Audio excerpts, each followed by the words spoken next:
মাননীয় সদস্য জনাব এম কে আনোয়ার। মাননীয় স্পিকার, আপনাকে অশেষ ধন্যবাদ। আজকে অনেক দিন পরে আমরা এই সংসদে এসেছি এবং মূলত সরকারি দল থেকে যে কথাটি বলা হচ্ছিল বারবার করে যে আপনাদের কোনো প্রস্তাব থাকলে পরে সেটা সংসদে এসে বলুন। এই সরকারের এই প্রস্তাবের পরিপ্রেক্ষিতেই আজকে প্রধানত আমরা সংসদে এসেছি, কারণ এটা আজকে সমস্ত জাতি জানে যে দেশ আজকে একটা সংকটের মধ্যে পড়েছে এবং এই সংকটটি একটি সাংবিধানিক সংকট এবং সংকটটি সৃষ্টি হয়েছে এই পঞ্চদশ সংশোধনীর মাধ্যমে।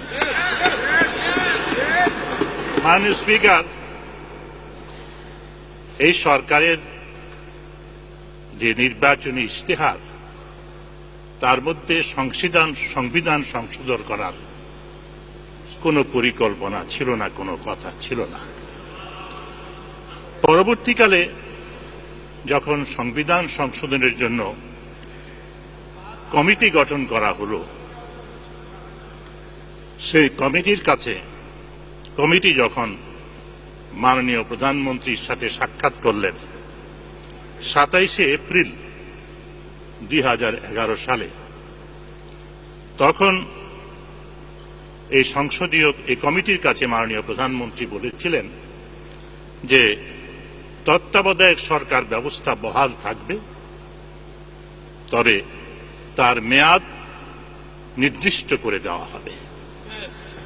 আমি আবার বলছি, মাননীয় প্রধানমন্ত্রী বলেছিলেন তত্ত্বাবধায়ক সরকার ব্যবস্থা বহাল থাকবে, তবে তার মেয়াদ নির্দিষ্ট করে দেওয়া হবে।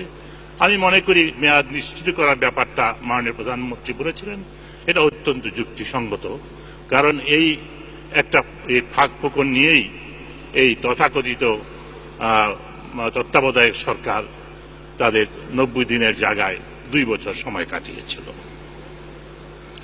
এছাড়া তারপরে মাননীয় জাস্টিস বিচারপতি খায়রুল হক তার প্রায় 3 সপ্তাহ পরেই ত্রয়োদশ সংশোধনী বাতিলের সংক্ষিপ্ত আদেশ প্রদান করেন এবং সেই আদেশের মধ্যে 3টি অংশ ছিল। মাননীয় স্পিকার, আপনারা জানেন, সবাই জানেন। একটি হচ্ছে যে ত্রয়োদশ সংশোধনী ভূতাপেক্ষভাবে বাতিল করা হলো, সংবিধানের সাথে সাংঘর্ষিক ঘোষণা করা হলো, এবং দ্বিতীয় অংশে বলা হলো যে তবে জনস্বার্থের খাতিরে, জনগণের মঙ্গলের জন্য কতগুলি আপনার ল্যাটিন ফ্রেজ তিনি কোট করলেন, সেখানে এই ব্যবস্থায় আগামী 2টি নির্বাচন, 10ম এবং 11তম নির্বাচন হতে পারে। আর তৃতীয় অংশটিতে ছিল তিনি এই প্রক্রিয়ার সাথে প্রধান উপদেষ্টা বা উপদেষ্টা হিসাবে বিচার বিভাগকে সংযুক্ত না করার জন্য তিনি একটা নির্দেশনা দিয়েছিলেন। সেই সংক্ষিপ্ত আদেশের পরপরই সরকার সম্পূর্ণ তত্ত্বাবধায়ক সরকার ব্যবস্থা পূর্ণভাবে বাতিল করে সংবিধান সংশোধন করেন।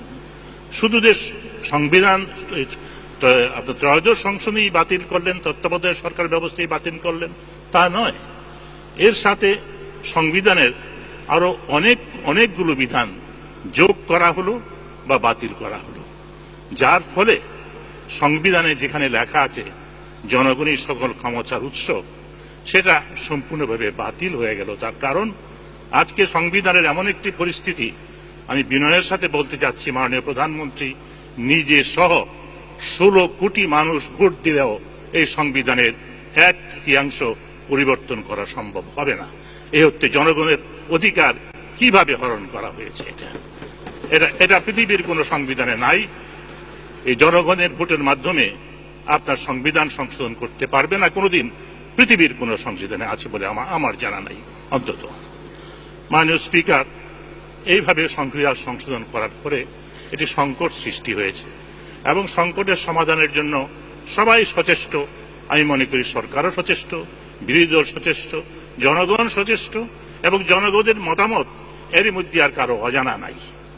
জনগণ কি চায়, এমনকি আমি বলবো আমাদের সহকর্মী যে আওয়ামী লীগের যারা সমর্থক বা যারা সদস্য, তারাও অনেকেই কি চায় এটা জনগণ জানে। এই পরিস্থিতিতে আমাদের উচিত হচ্ছে একটা সমাধানে কিভাবে আসা যায়, এবং সেই সমাধানের উদ্দেশ্যে প্রধানমন্ত্রী একটা বক্তব্য রেখেছেন, জাতির সম্পর্কে একটা ভাষণ দিয়েছেন, বুঝতে পারছেন। সেই ভাষণ সম্পর্কে আপনারা দেখেছেন আমাদের মন্তব্য।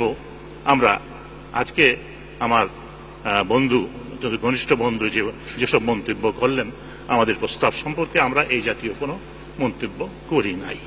কারণ একটা সূচনা হয়েছে, এই সূচনাকে ধরে আমরা ভবিষ্যতে অগ্রসর হতে চাই।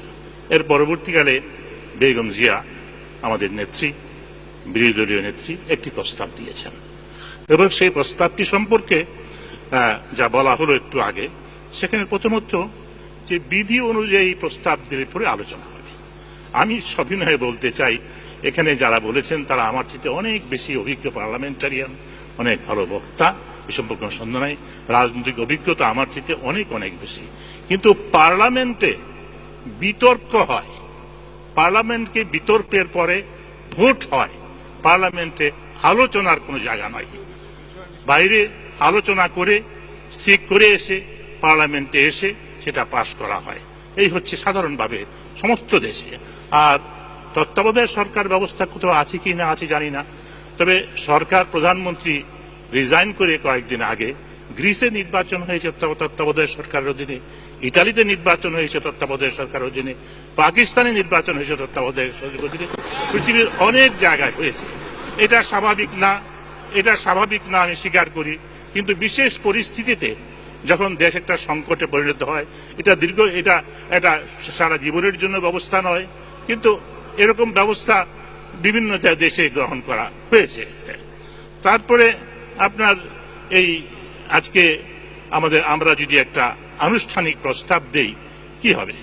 আজকে একটু আগে যে বক্তব্য আমরা শুনলাম, হয়তো এরকম বক্তব্য কিরকম বা এর চেয়ে আরো ভালো বক্তব্য আমরা শুনবো, কিন্তু সমাধানের কাছাকাছি কিছুই যাওয়া হবে না। তাই যদি সমাধান করতে হয় তাহলে সংসদের বাইরে আলোচনা করে একটা রাস্তার মধ্যে এসে তারপরে ঐক্যমত্যভাবে সবাই মিলে আমরা সংসদে এসে সবাই হাততালি দিয়ে, সবাই টেবিল চাপ দিয়ে আমরা সেটাকে করতে পারি। আমরা সেদিকেই যেতে চাচ্ছি। আমরা এ নিয়ে নতুন করে আর বিতর্ক সৃষ্টি করতে চাই না।